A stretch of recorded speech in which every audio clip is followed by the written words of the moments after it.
All right, here we go, my friend. Right Chris, on. welcome to the Right on. show. Right on. So here's how we'll start. State your name, My name is Christopher Venomcore. state your profession. Profession is musician. Correct. Very correct. And hell of a musician at that, right? Thank you.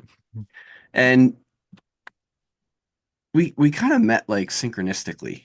Um, we we had played a show together at Bar 13 in Delaware, Yes, that's correct. and but little did we know that through 6 degrees of separation that we were both friends with Andrew, Yes. who is a dear close friend of mine, An amazing dude. and a very just yeah an amazing dude, a totally amazing dude, very knowledgeable. um I always say that Andrew's like doing the Lord's work. Yeah, that's good. I like that. He I'm going is to though. steal that. Yeah, no, you know he truly is doing like the Lord's work out there. Yeah. um so tonight I would like to talk music, Oh, cool.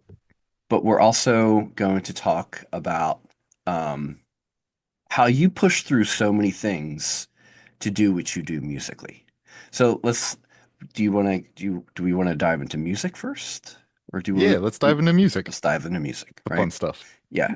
So we're both in um, progressively heavy bands, we'll say, Yes, I like that. right? And I'm sure that we both have some of the same influences with musicians and guitar players and so forth. But the thing that I would like to know is, when did you start playing guitar? Round 15 or 16, somewhere in that. Me too. Oh, cool. Wow, crazy. Yeah. What was the thing that sparked you Oh, into picking up a guitar? Brian May, the guitar Brian player of May. Queen. Yeah. Yeah. Interesting. Why Brian May? The solos were just always so catchy and vocal. I would That, air guitar to him all the time. yeah, I agree. He did have um, vocal solos is a very good term for how he would express melody. Yeah, the guitar would sing to The me guitar when I would was a kid. totally sing, yeah. And just like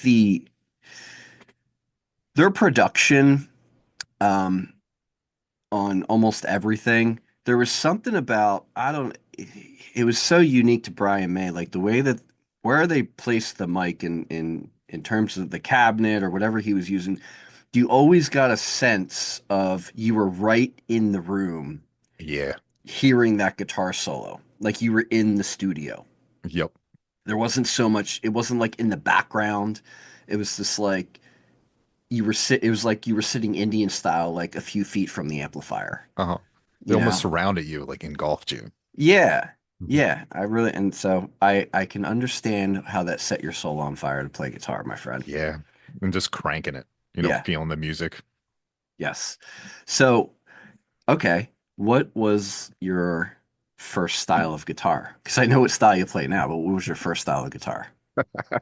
This thing was like from BJ's, the the store BJ's Yeah, where you totally. go buy TVs and groceries and stuff like, yeah, it was a Harmony. It I looked like Fender Strat. I had a Harmony. Oh, no way. I had a Harmony acoustic. We're we're making so many correlations here. I also have an Harmony acoustic. It's still alive.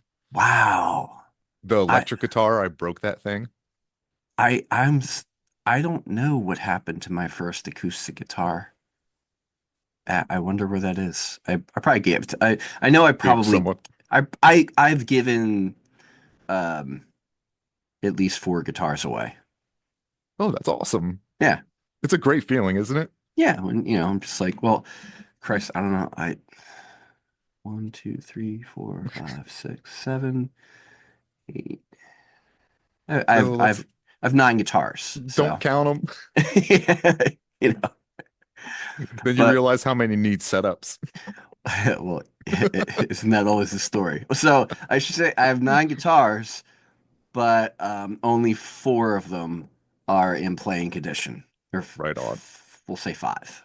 I would say three out of my collection of guitars that I have Okay. are All ready right. to go. All right. So you started with a Harmony Electric. Very Yep. interesting. And then what was your like guitar journey through that? Like what did you progress to end Um, up to where you're at? so slowly I started to realize how much the guitar sucked. Okay. And it wasn't me that sucked at the guitar, it was actually the instrument. Okay. And I actually gave up for a little while. And the guitar became one of those things that was just sitting in the laundry, in Hmm. my teenage corner over there with all the laundry just sitting up there leaning against the wall. Right. And my buddy came over and he was like, "Yo, this guitar sucks." Told me straight up. He's like, "I don't know how you play this thing. Maybe you should get it fixed." Right. So I took it to the store and they pretty much told me it wasn't worth fixing and all that stuff. So that's when I saved up my money, saved up all my pennies, and bought an Ibanez RG7, a seven-string guitar, Right. which Oh, was my wow. my second guitar. Wow. You got into seven strings very early. Yep, I went from not knowing how to play the guitar to buying a seven string. Wow. What was that like? The journey was amazing and almost confusing at times, especially learning from other six-string players. Yeah. The first thing that I learned how to do was how to ignore that seven string. Okay. I don't think I played on it for like 2 years. I just left it alone, kind Really? of thing. Yeah, Okay. ignored it, and then slowly started to incorporate it because I realized that there was two B's on my guitar now. So anything Wow. that was playing on the high B string and the high E string, I started playing lower. Okay. Yep. You started seeing the patterns. Yeah, the patterns started coming to life. So then, okay. If you were playing, if you started ignoring your seventh string and you Uh, were just playing like six strings, what were what were you listening to at that time? What were you influenced by, like guitar player wise? I was listening to all that new metal stuff. I was listening to Korn. I was Okay. listening to Limp Bizkit, Fear Yeah. Factory. The good old early 2000s, the good old late 90s and early 2000s Exactly. when Pro Tools guitar tone became a thing and it was very much alive and well. Yep. Yeah. Solid state. Solid state, right? But Good old hey, Randall amp. hey, man, those things. I knew somebody that used to fucking make one of those scream back in the day. So I Oh, I see, that's sick. I have love for them. I dove I've pretty heavily into like guitar modelers very young. Like the really, Digitech products. Like I had a yeah, RP3 at the time, which was this big yellow transformer looking pedal that made yeah. all kinds of sounds. I remember them. Yeah. I And then had right an after that, line six. I had an RP four or Okay. six or something like that. It was blue. It was blue. Yeah. Um, and it was just too much for me at the time, I think. There was so much going on. Well, it was like I didn't for what I was doing, I didn't really need that much. Okay. I only needed like three pedals at the time. So that was just like there was just too much going on there. Yeah. Plus it didn't give me like the it didn't have the crunch tone I was looking for. Okay. I was looking for something like way dirtier and that was just like a very clean crunch with chorus and like Hmm. it was just Yep. like no I'm looking for like nasty dirty feedbacky like fuzzy sort of Screaming at your face. yeah yeah yeah That's cool. For me, I had no idea what I wanted, and I was just overwhelmed by effects and pedals. yeah So I figured like a multi-effects was the best way to go. Kind of dive in and just start tweaking. it is a good idea because it's Hmm. just like you do get you know quite a few tones within those things that are very workable Maybe too many. and that was the thing like Yep. at that time it was just like I don't know like it was just overload for my brain at that time like I got to Hmm. program this and when I was just like I have three pedals and it's just like click click click so and there was all these banks and stuff on it too which Yep. like now we live for that stuff we're just like options Yep. The you know choices. yeah but well so if you what was the turning point where you started actually like using the seventh string as part of your style and everything like that, and started like creating music with Um, with that. Creating music kind of started really early because I didn't really know how to play the guitar, but I kind of knew how to find melodies. Mhm. Again, going back to that making the guitar sing. Yeah. The problem was getting my fingers to move, with my brain, that Mhm. connection of brain and hand. So I found this guitar teacher. His name was Barry Benedetta. I don't know if you ever heard of him. Mm-mm. He was the recording guitar player for Cinderella in the Oh 80s. wow, wow, Yeah. So he was a local Delaware County guy, dude, and that I is so funny because do you know who Chris Napoli is? no, I don't. Chris Napoli was one of the guitar players in Cinderella as well. Okay. And I went to the Chris Napoli school for like 2 months. Dude, We- It's like we were crossing like so many that's lines. crazy, Yeah, man. yeah, that's so funny. Yeah, so I met him. My mom found him for me. This is my favorite story to tell is because he gave me one of those Mel Bay book ones. Yeah, He's yeah. like, okay, let's work on Mel Bay book one. Uh-huh. And of course, I get home and I was so disappointed because I just wanted to learn how to shred from the dude from Cinderella and like just like be Absolutely. like just shred. Right. Next lesson, he's like, you didn't look at this book at all. I'm like, nope. He's like, you want to learn how to shred? I was like, Yeah, yes. So then he started shredding in front of me, and then that's kind of like that was where it. that kind of started. Right. And then he helped me explore the seventh string. Hmm. He started adding in like having my thumb hit the B open B string during chords and stuff like that. Okay. Learning how to play bigger power chords, incorporating the B string. Yeah, that's cool. I Also, how to mute that B string too with the tip of your finger. uh-huh. Just put that finger right up on that string and just ignore it. Right, right, right. Yep. Right. That's funny. Like, so, all right, how long did you hang around for lessons until you were like, I'm gonna go off and just let what I know create? Uh, Till about college. I Okay. graduated high school in 2000. So probably around 2001 is when, and I was in a band that whole time Okay. already. I was already making music with fellows. And, after that, I kind of reached a plateau, I guess, with the teacher, which I Hmm. think happens a lot with a lot of people. And it's okay to explore yourself at that point, Yeah. see what you learned. Hmm. Yeah, it's just it's it's time to put the knowledge to work Yep, and like see everything you can do with it. exactly. Um, do you still have recordings of all of your earlier bands and stuff like that? I do. I'm jealous because I don't. I have a DAT tape, brother. Wow. Yep. Wow. So if we can find a DAT machine, that would be amazing. Get that recording. I think I we had a reel-to-reel of one of our first recordings, and the drummer of Oh, that band had it. And I, I think they degrade over time though. yeah, they do Yeah, the so tape. it's probably it's So who probably knows? probably But I trash by still got now. it. I got it. Yeah, that's cool. I don't I think the first band I was ever in, I don't have any recordings from it. I know the singer does because the singer that was in the first band I was in was also in the second band and the third band I was in. And it wasn't until that second band that I was in where you were able to like put stuff online. Okay. So everything from the second band up until now is someplace on the internet.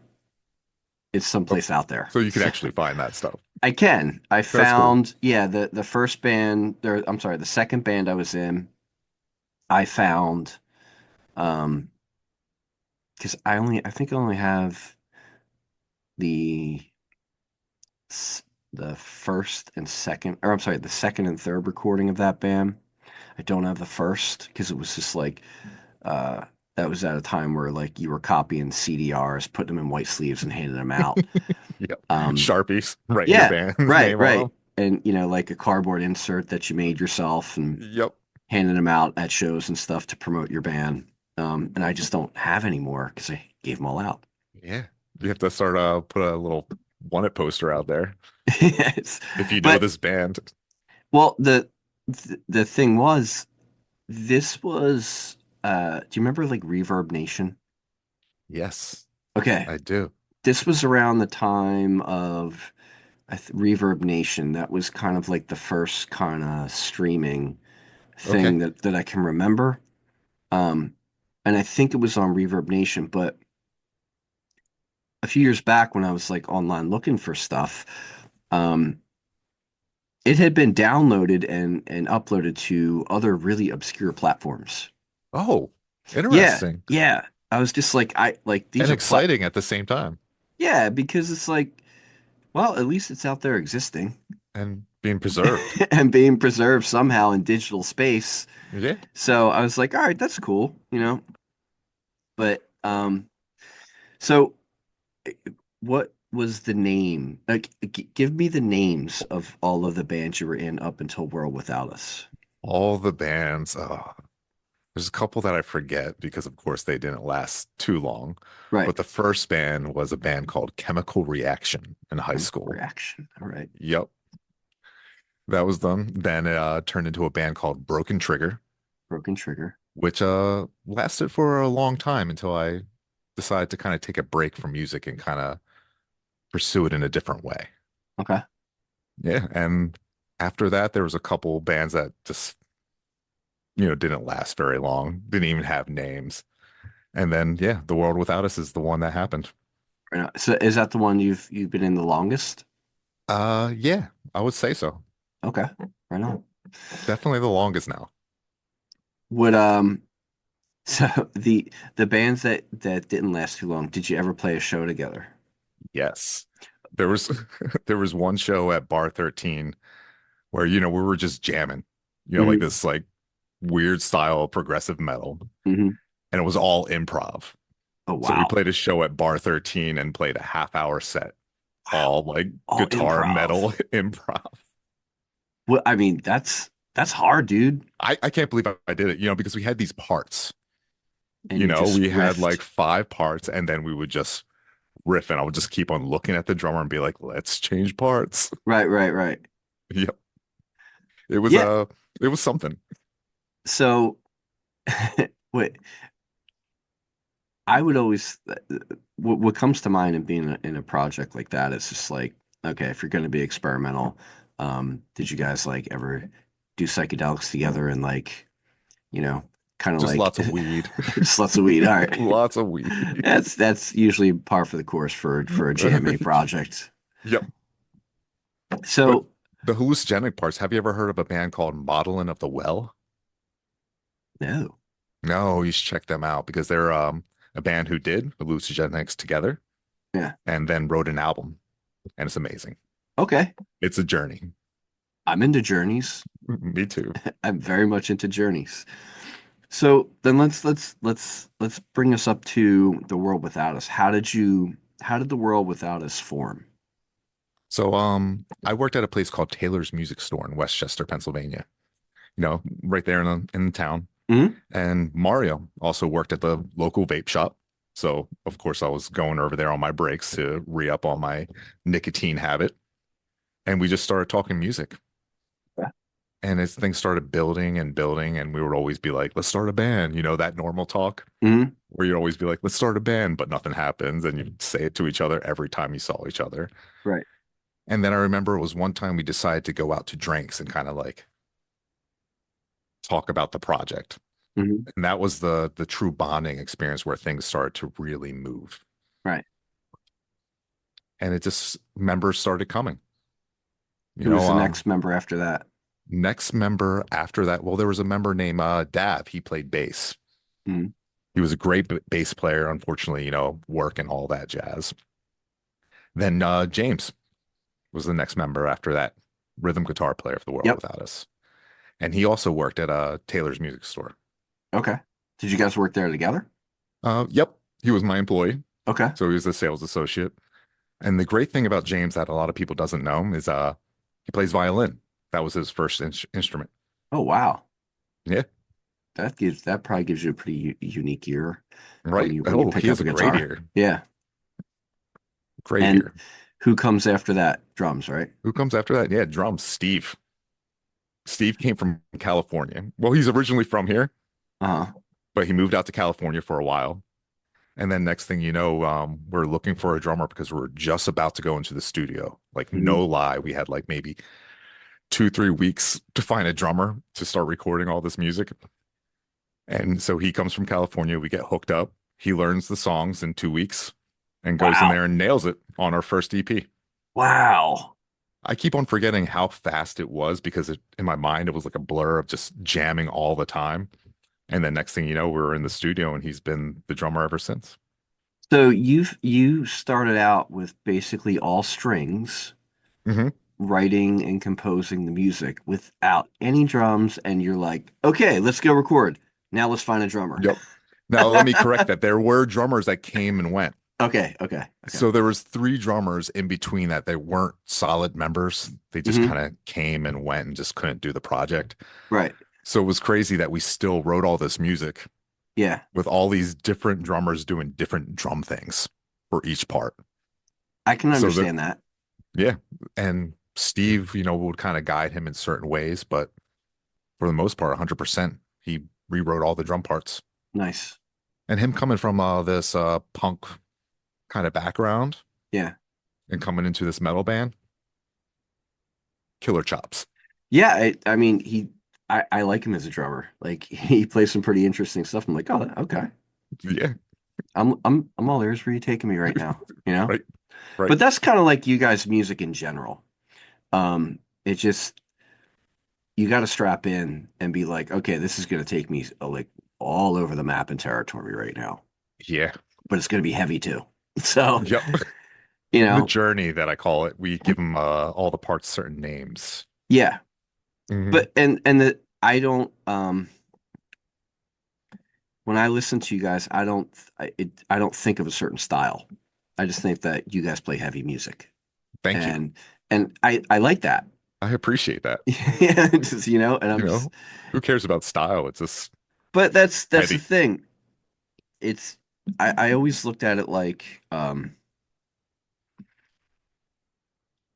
being somebody who has like I'm sure we both have massive music libraries of Yes. CDs, records, what have you, all sorts of digital recordings. So when you hear something, your mind automatically goes like, "Oh, it's like this, it's like this, it's Hmm. like this, it's like." Your reference point. Yeah, your reference points. But you guys have so many that it's not like there's no like three definitive reference points that you're just like, Uh-huh. oh yeah, your band sounds like this, and this. Uh-huh. It's there's just so much going on in there, and you're just like, Yeah. wow, it's kind of a buffet of like all the heavy music that you like, you Yeah, know? it's really cool that you say that because, like it's like how many emotions or how many feelings do you have during the day? Do you only have just three, like, happy, sad, confused Yeah, all yeah, day yeah. that just goes into a circle? So writing music is for me like making a painting. There's all these different shades, and where do those shades take you? Right, And right. also, trying to expand my vocabulary as a musician Yeah. too, and challenge myself because if I'm not entertained by what I'm playing, I'm kind of bored, Yes. you know? Like the my friend Jason from Luxury Funeral, the singer from Luxury Funeral, he made this post one day on Facebook. And like Jason's really bold. I love him. He's just like, if you don't think your shit, when you hear your shit recorded is the best shit ever, what are you even doing? And I was like, yes, Jason. Yes. Like you have to like you have to feel like your music that you created was the music you wanted to hear above anything.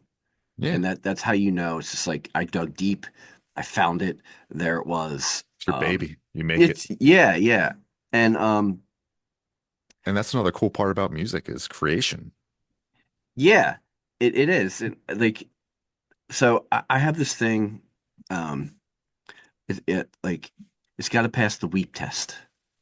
Okay, what's that? Okay, Explain. so the weep test is when you've just recorded stuff and you're getting the final mixes Hmm. before you're about to master. And so you're hearing everything that you did. You're hearing all your final tracks, all Yep. the dynamics, everything like that. And um, if it has not made you weep at some point, during what Oh. you've written, um, because you just poured so much of yourself into it. Hmm. If it does not make you weep, um, you didn't dig further. You didn't dig far enough. Yeah. You know? Oh, that's awesome.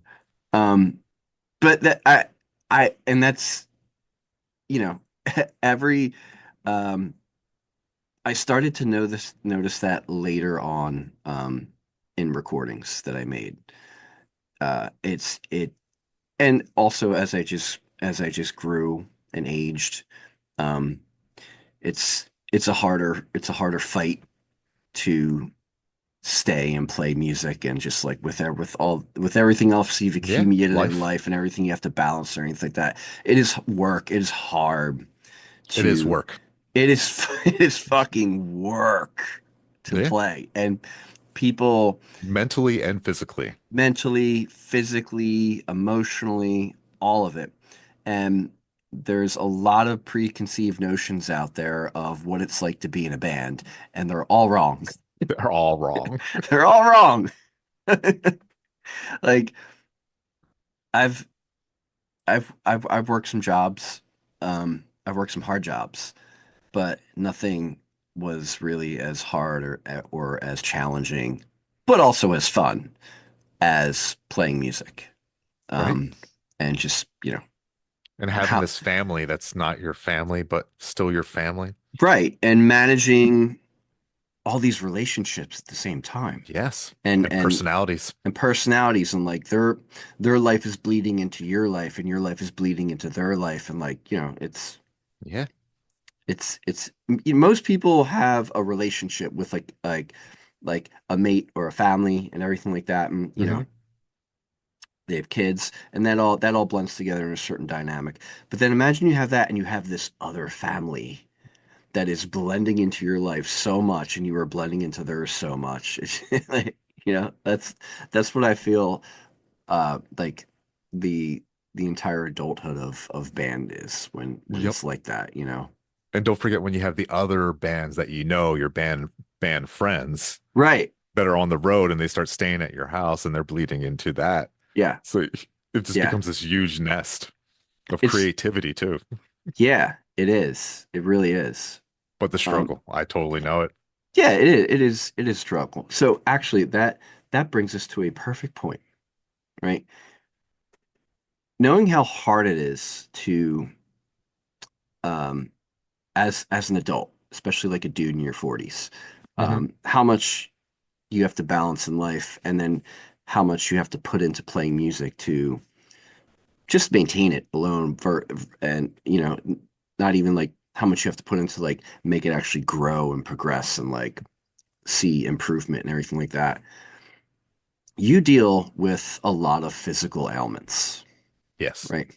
And this is a side that makes it even more fucking challenging to show up and play music when you have physical stuff to deal with Yeah. because, um, I have never really had physical stuff to deal with. I've always actually been, um, like fairly athletic and in shape and everything like that. And up until December of 23, when I had, uh, a, a herniated cervical disc in my neck, which was causing all sorts of nerve pain. Ooh. Um, and luckily, I fixed it by myself, by changing the way that I sleep. And I got one of those like lotus flower pillows that your head like supports your neck and everything like that. Oh, cool.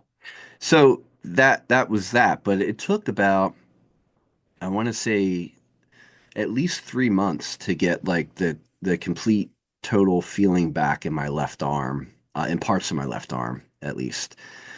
Um, and then you know, I after I kind of came back, I came back to baseline and normal. It just made me like appreciate like like I don't want to deal with that again. I'm like I'm so thankful to just be in like, Yeah. in operating mode right now where Yep. I'm back to baseline.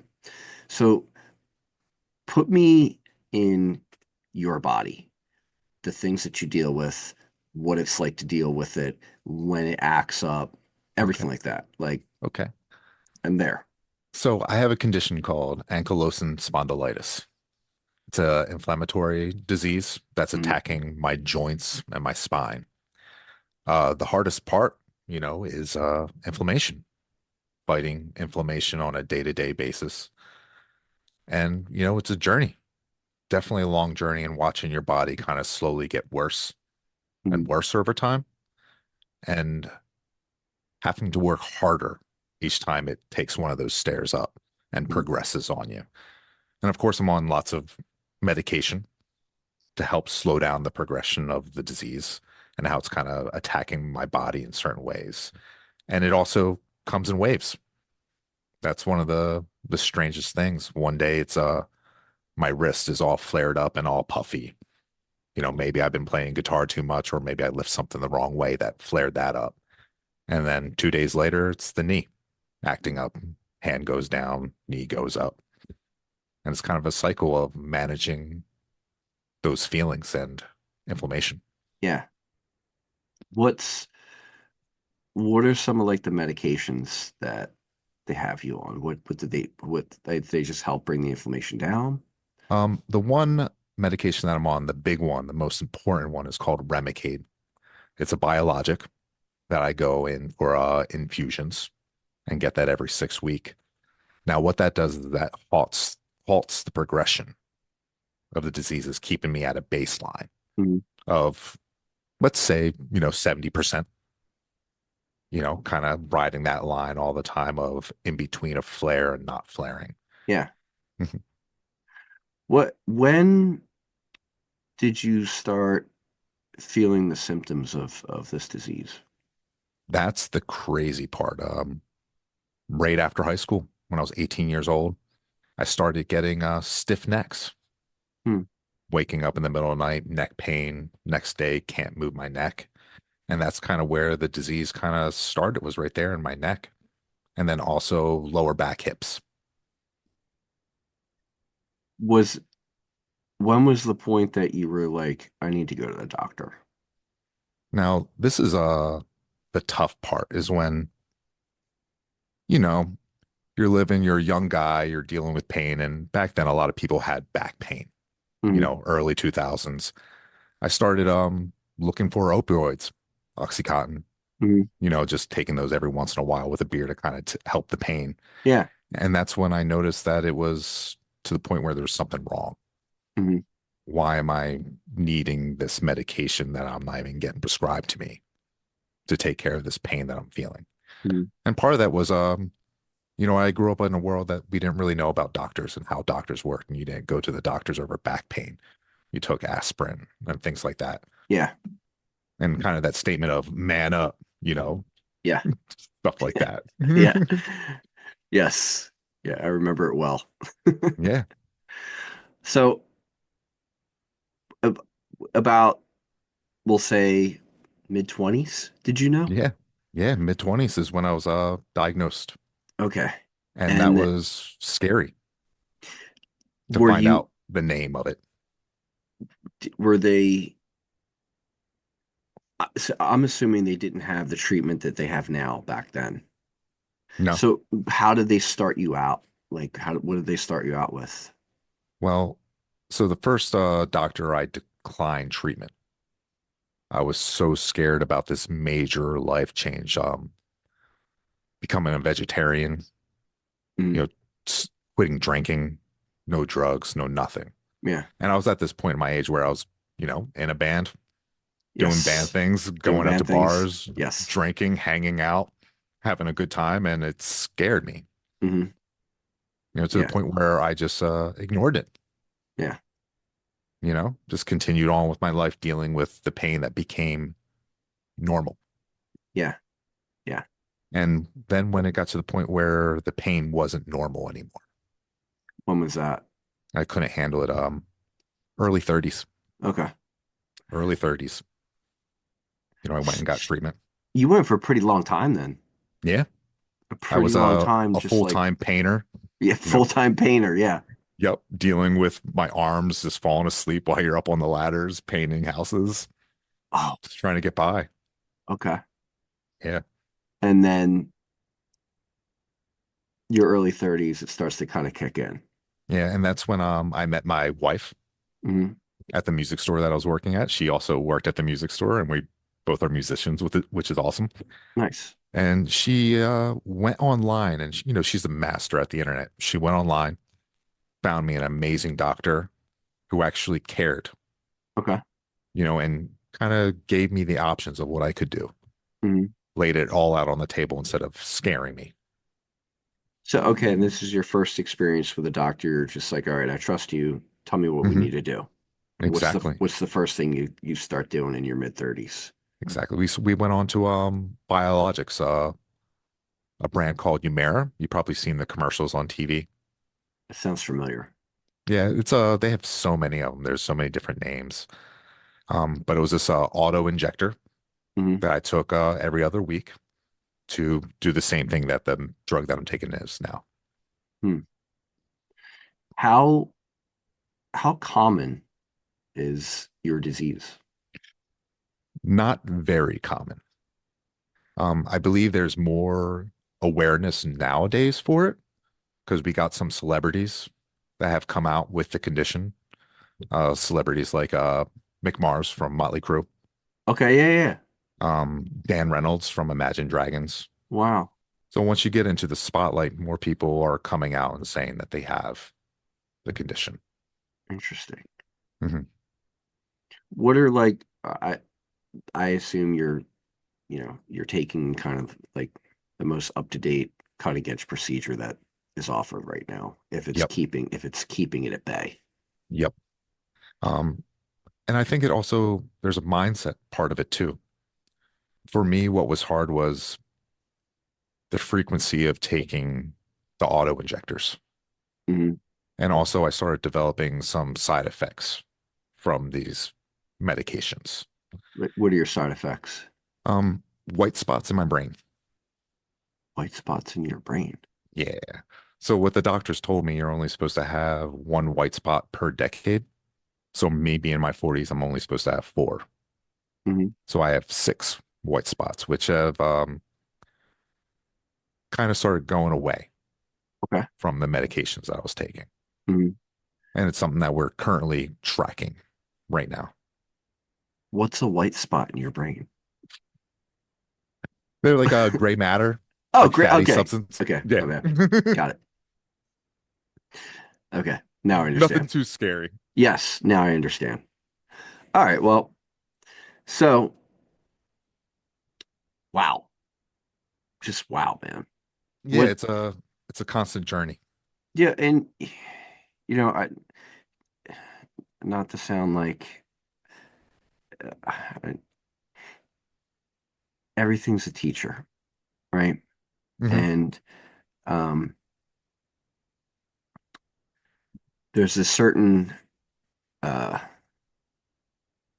certain way I think about like internal suffering, um, especially for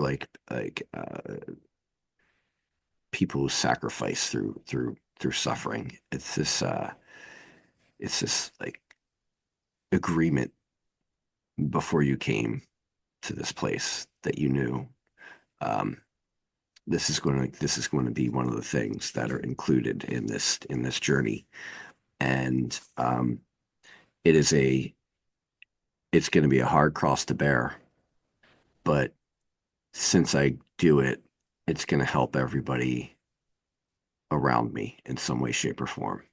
Yeah. And I totally agree with that. Yeah, and that just seeing it through that lens um, doesn't make it any better, No, but it it kind definitely of doesn't. it also assigns some kind of like there's a purpose to this. Yeah. And it puts the pain in its place. Mm, If you can, I'm sure everybody has had that feeling of being overwhelmed by pain, yeah, that bad headache that puts you to bed, feeling that all the time. It's horrible. yeah. So finding a place to put it, to express, to use it as your superpower, to say.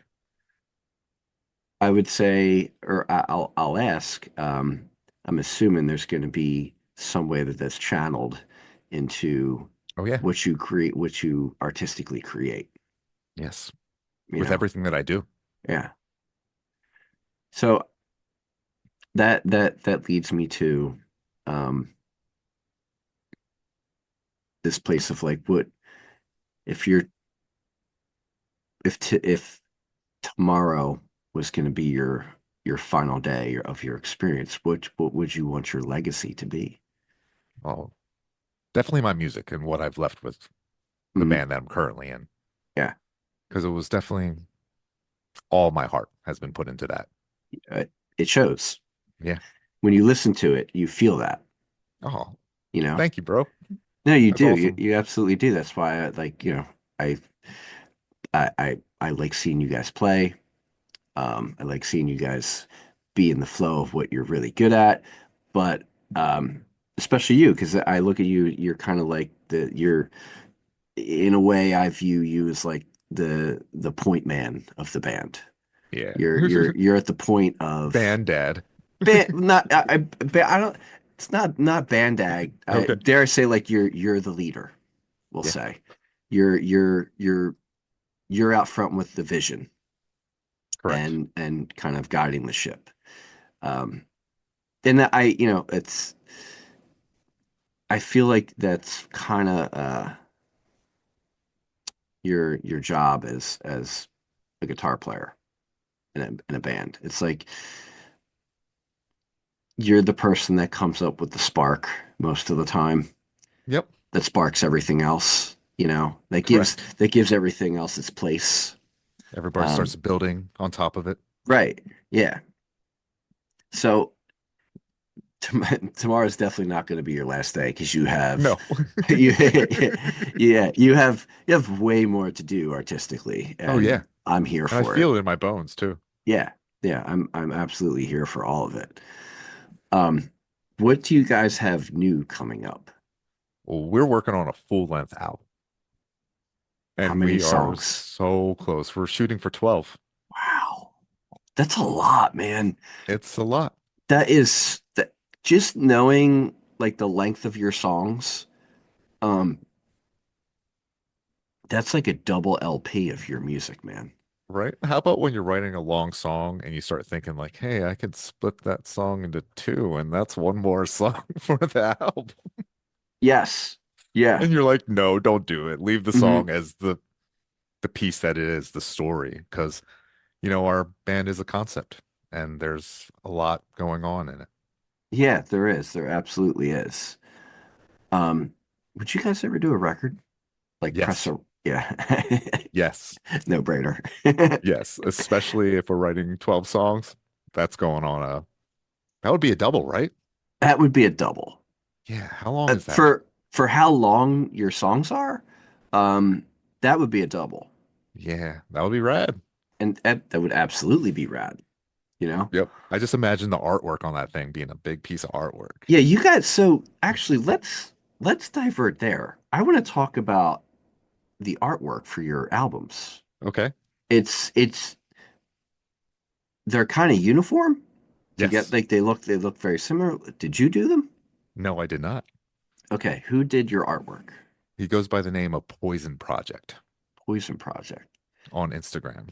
It's I really like it. Yep. And It's he makes magic cards too. So he designs magic cards and does lots of graphic design work. like Magic the Gathering. Like Magic the Gathering, Do right? you Isn't that rad? have you ever played Magic the Gathering? Yes, the band plays all the time. Oh my How about you? Do God. you play Magic the Gathering? No. I would. Hells yeah, dude. I Let's go. absolutely would. But so here's the funny story. Magic started gaining traction when I was in high school. Yep. Um, but I just was like, fuck that. I'm playing guitar. Like I I did both. missed I missed the whole I missed the whole Magic thing. But at the same time, like in high school, I was kind of quiet with my headphones on. I would bring a satchel of CDs to school with me every day in my Discman.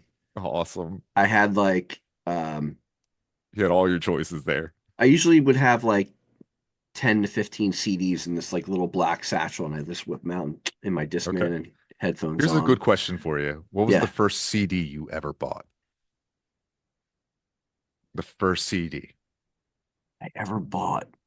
Yes, that you bought with your own money. That's the key.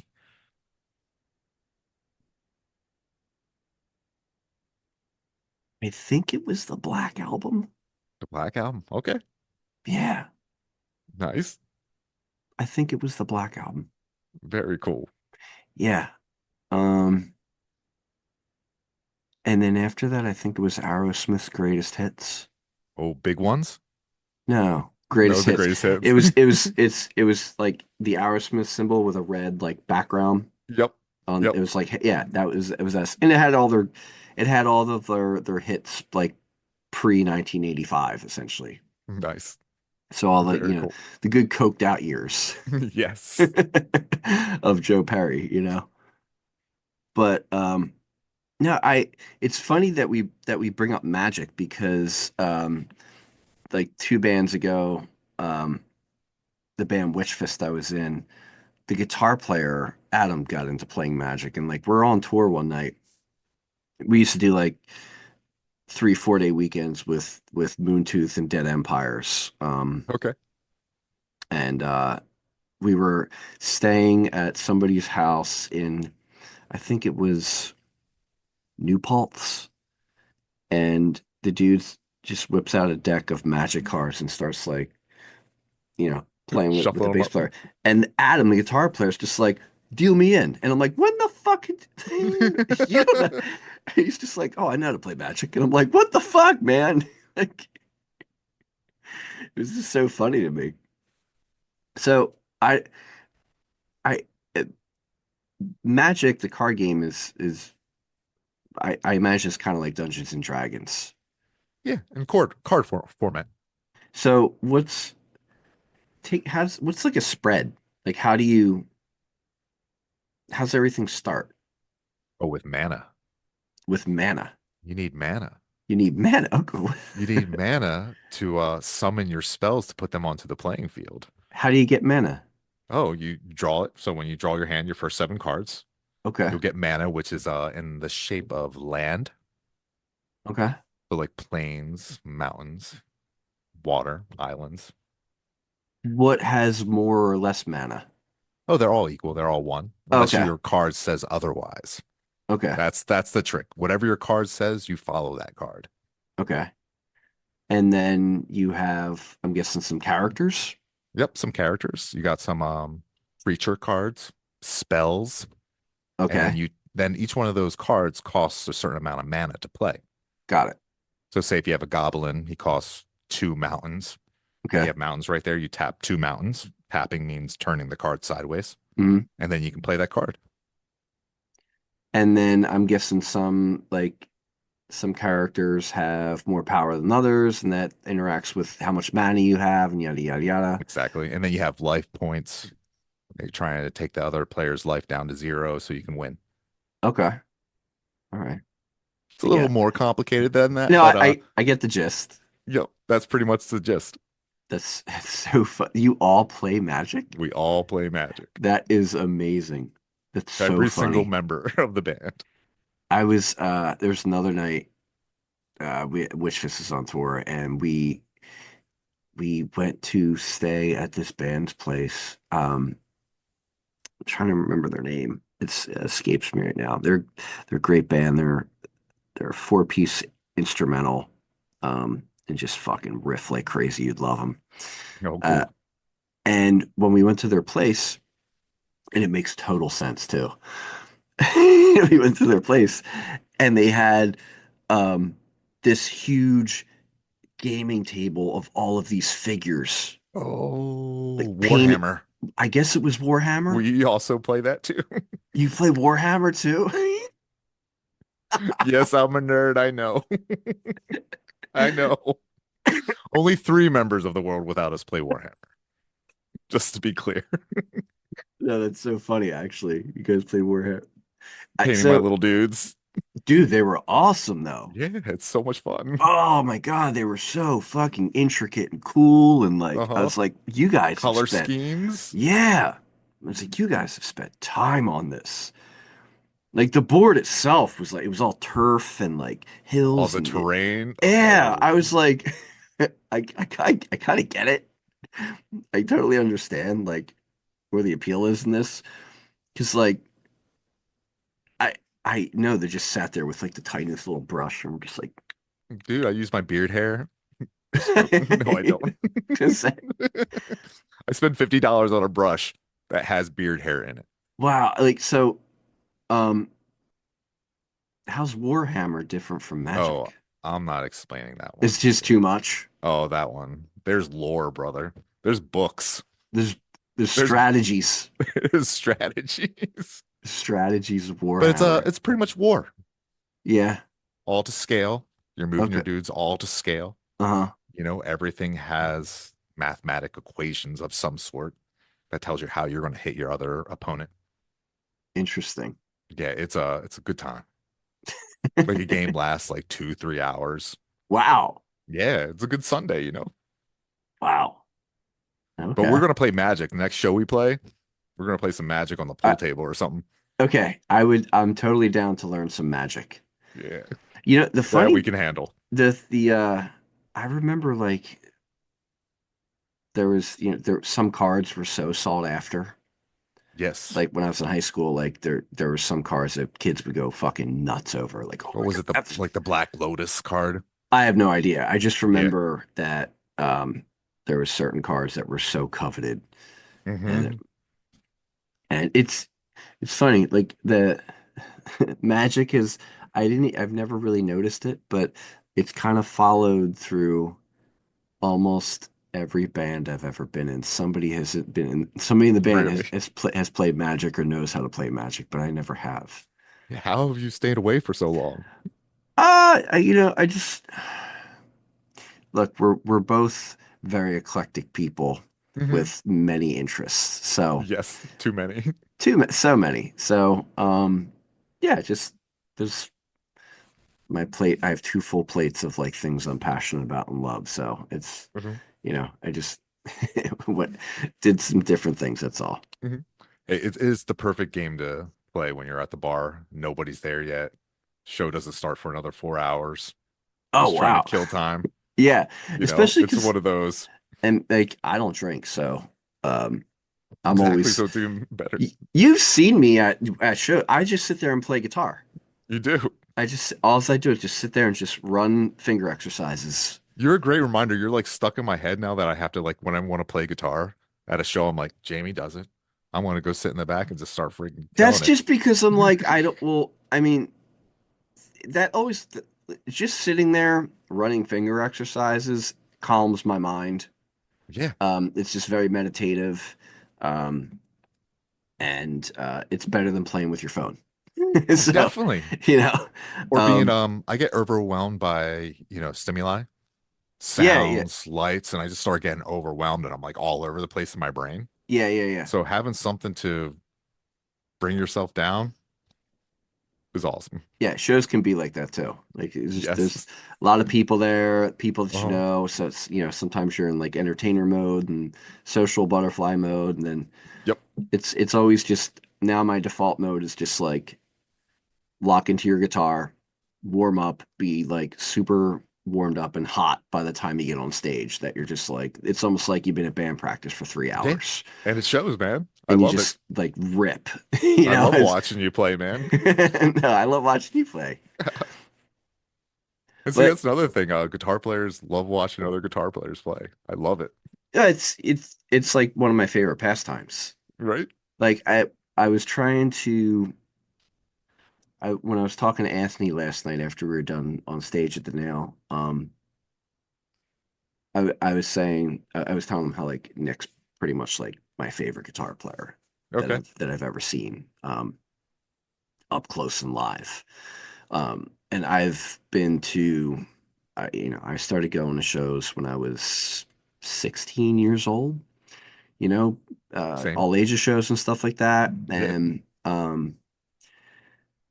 I was going to bar shows when I was 18, um, because one of my friends had scratched all. I was born in 1978, so he scratched the 8 to be a 3. Ooh, nice. I don't know how people thought that I was born in 1973 when I was 18. But I looked exactly like I do now. I had long hair and a beard, And a so beard. Okay. it kind of took and my beard was like a little, well, it was about the same, but I guess it made me look a little bit older. But I was going to bars and venues when I was, from 18 on. Yeah, lucky I had a hard time getting into them. And so I was just trying to like do the math in my head, like how many shows I've been to and then how many shows I've played. And still I was like every time I've like been in front of Nick and like watched him play like as a guitar player at a show, I'm just like this is like literally the biggest spark I've ever seen in a person Oh, like cool. play guitar, you know. It's just always amazing. So, um, I was telling Anthony, I was like, I feel so lucky that like I got to see Moontooth start out as like a young band and kind Hmm. of play with them so much, and also have like so like quite a bit documented from that time. Um, like I have this one like video of Moontooth at I think it's Underground Arts, and Oh, it was nice. it was one of those times where Nick played Manic Depression, Okay. like they, so it was just like it was amazing. I was just like, wow, I'm really glad I got to witness that. But anyway, um, I'm trying to think if I've ever seen them. Have they ever opened up for a protest? I don't know. Uh, I'll have I'm to look not. that up. I mean, It sounds so familiar. they did a lot of tours through the late 2000 teens. Okay. So they were with so many they were playing with so many bands at that point. It's hard to Rad. keep track. But anyway, But um, preserving those memories of, keeping those going. That's awesome. yeah, it's I I I wish that do you have all of your flyers of shows you ever play? You strike me as someone who's saved all your flyers. I have a good amount. Okay. The World Without Us has a collection of all of our flyers, Yeah. and we have them digitally too. So I have them all saved digitally too, so I can Yeah. print them off. But high school flyers, I have some that card stock that used to print flyers on. Yes. Yep. I always wish it's something like if I could go back in time, number one, I would have held on to all my recordings and kept one for myself instead of giving them all out. Um, one thing I wish I had was every flyer of a show that I played, Hmm. and I don't. It's a shame. It is. How about ticket stubs? I have all my ticket stubs of all the concerts I've been to. I believe I do. Um, I'm pretty sure I do have all my ticket stubs. Cool. That was one thing I did, like stuff in a box. Yep. Like always stuff that Little stuff in a box. shoebox. Yes, But but nowadays you don't get ticket stubs. So how do you remember the shows? You got to take your you gotta pictures. you gotta print it out. You got to print it You gotta out in print it a out. eight and Yeah, a half by 11 piece of paper. right. Yeah, yeah, yeah, yeah. You Exactly. don't get the holographic marks on them. Yeah, it's fun. You're. I didn't even think about that. Like ticket stubs are not even a thing anymore. Nope. That is an It's on your age in phone. itself. It is. Wow. Going to Ticketmaster. How about that in Boscov's? Oh yeah. I remember. Did you ever sleep out for tickets? Yes, I did. What'd you sleep out for? Family Values. Oh, okay. Yep. Oh yeah. Family Values tour. I slept out for uh a Pearl Jam show. Oh, nice. They had this was when they were having their whole Ticketmaster thing where they Hmm. were playing Ticketmaster venues in the late 90s. Yep, I remember. And the last time that they had been to Philly, I think, was the video at the Trocadero. Really? Like yeah, Okay. that's where they filmed Even Flow, Yeah. where he jumps off. But Also, I side note, my favorite venue of all time, the oh Trocadero. the Trocadero was so great. I saw so many great bands there. So many. Um yeah, I think that was the only time they played in Philly up to that point, I think. I could be wrong. But they if they played another place, they hadn't been to Philly through like the entire late 90s, Okay. essentially. So it was kind of when they decided to like make a deal, make a compromise with Ticketmaster, I guess, or whatever. Hmm. And then they played the I don't even know what it's called now. Um, but it's the stadium in Is that Camden. Lincoln now? Oh no, in Camden. I have no idea what that's called. It's right near the aquarium. Uh-huh. I don't even remember what the fuck it was called back then. But yeah, we slept out for to see them Oh, that's play that cool. show. That's So so it's pretty cool. amazing. You know what? Here's a question for you. Yes. Do you remember when, of course you do, you remember when Wes Borland left Limp Bizkit? Yes. Do you remember when when Limp Bizkit came around to Guitar Centers looking for their next guitar player? I do. Do you remember when they came to the Plymouth meeting one? See, I couldn't go, but I do remember when that was happening. I slept out for that. Oh, you slept out for that? Yeah. Oh, that's awesome. And did you end Yeah. up playing? Yeah, I was like 10th in line.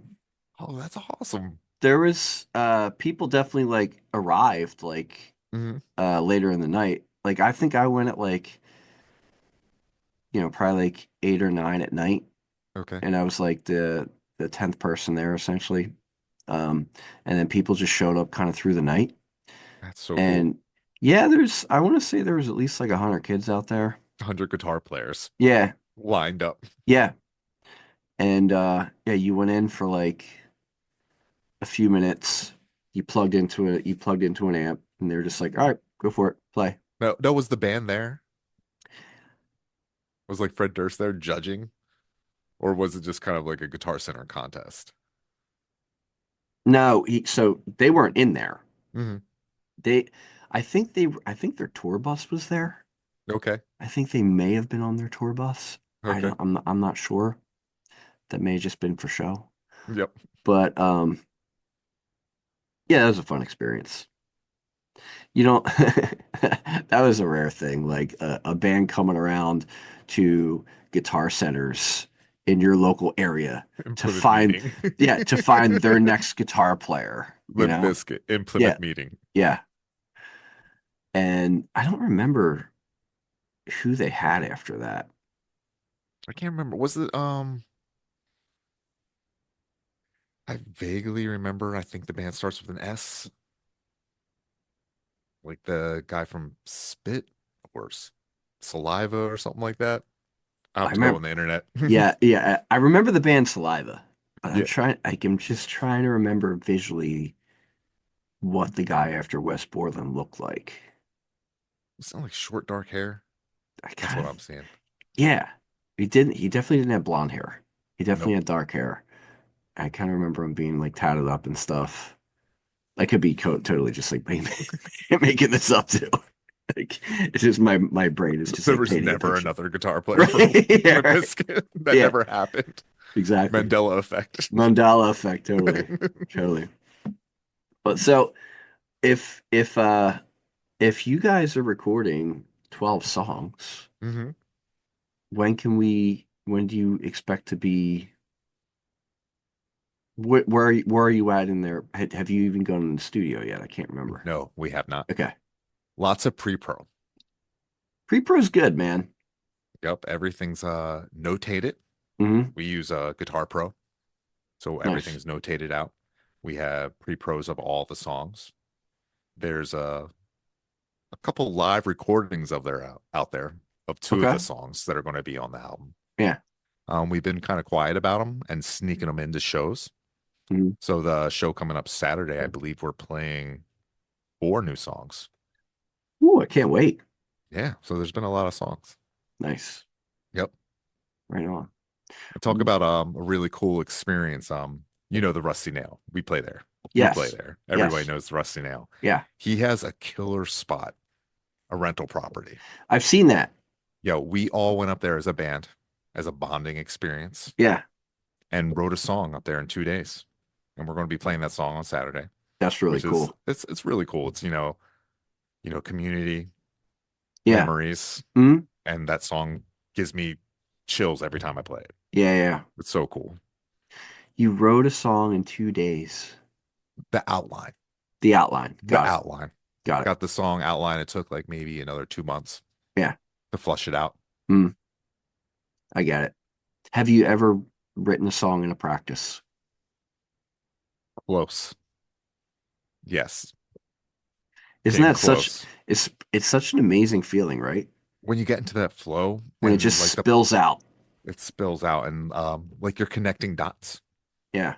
and they're all connecting together and you're also playing in time with each other. Hmm. It's a really cool feeling. Yes. Yeah. I've definitely had one or two of those times in my Mhm. whole musical life of where you've literally written a song in one practice. Like Yeah, you it's so cool. started with one riff, and by the end of the practice, it's just like that's the song. And then from after that, like you guys just practice that and maybe make Mhm. one change here or there, but it's like initially, boom, it happened in one day. So cool. Yeah, I yeah, also like watching songs grow and blossom, I do too. how they start kind of maturing and changing and parts like a lot of the parts that in our older songs are so different now. We play them completely different than they were recorded. Yeah, Yeah. Like okay, we can't go and listen to the first recording, our first recording. yeah, yeah, Nope. Oh, it's so different. Tempos are so slow, like everything's been sped up. got it. Hmm. Yeah, no, I can understand that. Like, going back to songs, like earlier songs, and like kind of like upgrading them. Hmm. Yeah, I get that.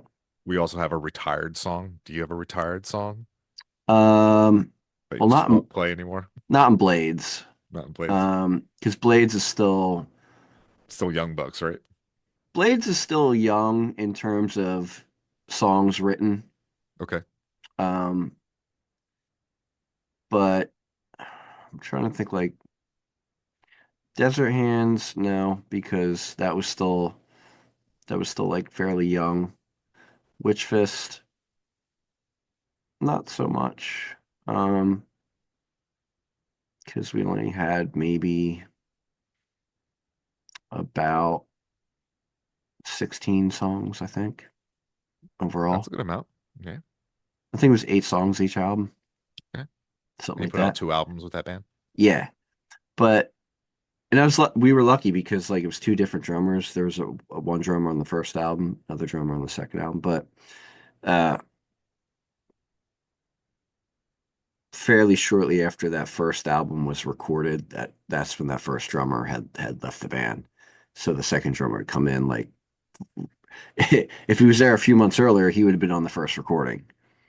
So he basically like learned everything on the first recording and pretty really upgraded it. Oh, wow. So Cool. it was a shame that like uh he had we waited what, four I think 4 years between record 3 or 4 years between recording and finally like that the second drummer actually like got his chance to like be on a recording because it's like we were playing shows for 2 years selling records Mhm. that he wasn't the drummer on the recording. So when we finally like got back in when we finally got in the studios, he was finally just like, think, I've been ready to do Yes, this. I've finally, I get been to ready to do stomp. this. Now you can hear me. Yeah. So that band pretty much got to play all of its songs, and same with Val de Val. Val de Val did all of its songs. I say like the two bands before that, Brass and North Star.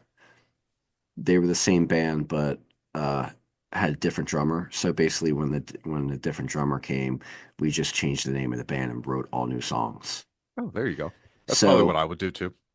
well, it was like it was such a different kind of drummer, Hmm. and I think that we wanted to also move past all those songs because we had played the shit out of them.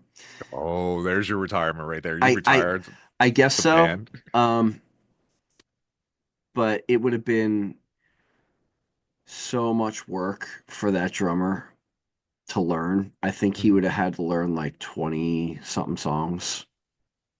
And at that point, I think we had been a band for 5 years.